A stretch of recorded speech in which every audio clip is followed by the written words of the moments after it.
rare beast is about to become extinct. A snarling, rampant predator. Few have encountered it, but those who have never forget it.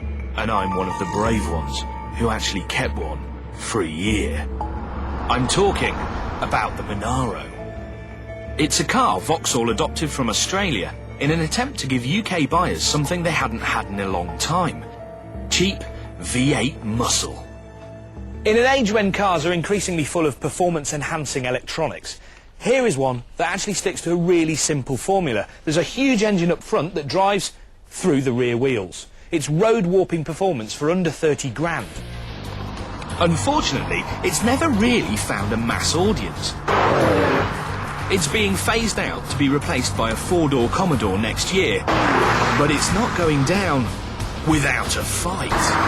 Because this big car just got bigger.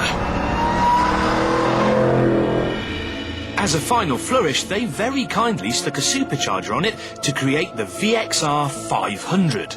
It boasts a 6-litre V8 with very nearly 500 brake horsepower.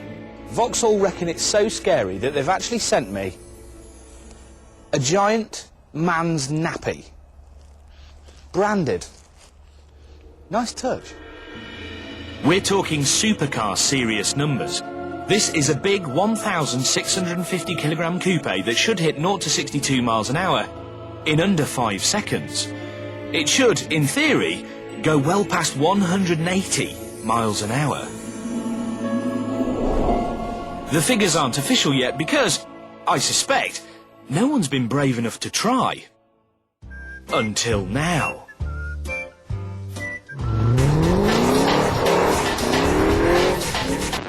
Oh my God. Thank you.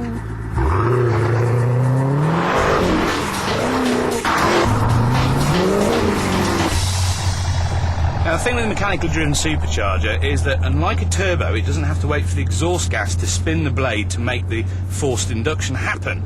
It runs off the engine off a toothed belt, so when you want power, it's instantly there. Watch this, I'm in second gear. If I just put it into first, now where a turbo car, you'd press it, you get a little bit of turbo lag. Watch this.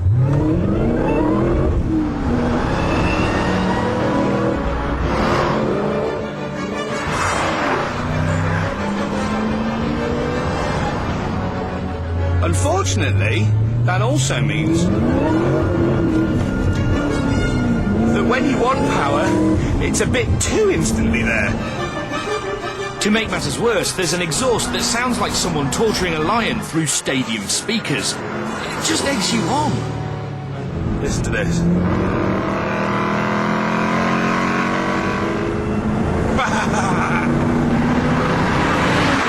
One of the reasons why it feels so fast is it's got this thing called a rip shifter on the gearbox. Now, basically, it's just a sort of shortened gear linkage. It's not a short gearbox, but it takes all the slack out of the gearbox that the standard car's got. That's in gear. And again, watch third to fourth. It's so much faster than standard. Oh my God. Whoa! This car is absolutely off the hook. Oh my God! Whoa! We're going sideways and we've got the traction control full on. The suspension actually deals with bumps better. It turns in a little better from the nose. Still don't feel it, but it turns in better. You can deal with big lumps and bumps better so the car doesn't get knocked offline. I'm sorry, this is... This car makes other fast cars look sterile.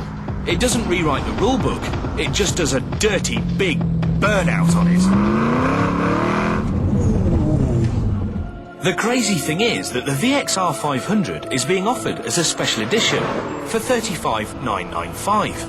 That's $1,000 less than the standard VXR, which is a useful saving to put towards the extra fuel you'll use. You know, for most sane and normal people, I actually think that the VXR 500 might just be a little bit too much of a good thing. Let's face it, it does 75 miles an hour in first gear, which means the other gears are just there to decide how angry the police are going to be with you. Then again, you get all the performance of a BMW M5 at half the price. And that is horsepower value. That car looks a bit of a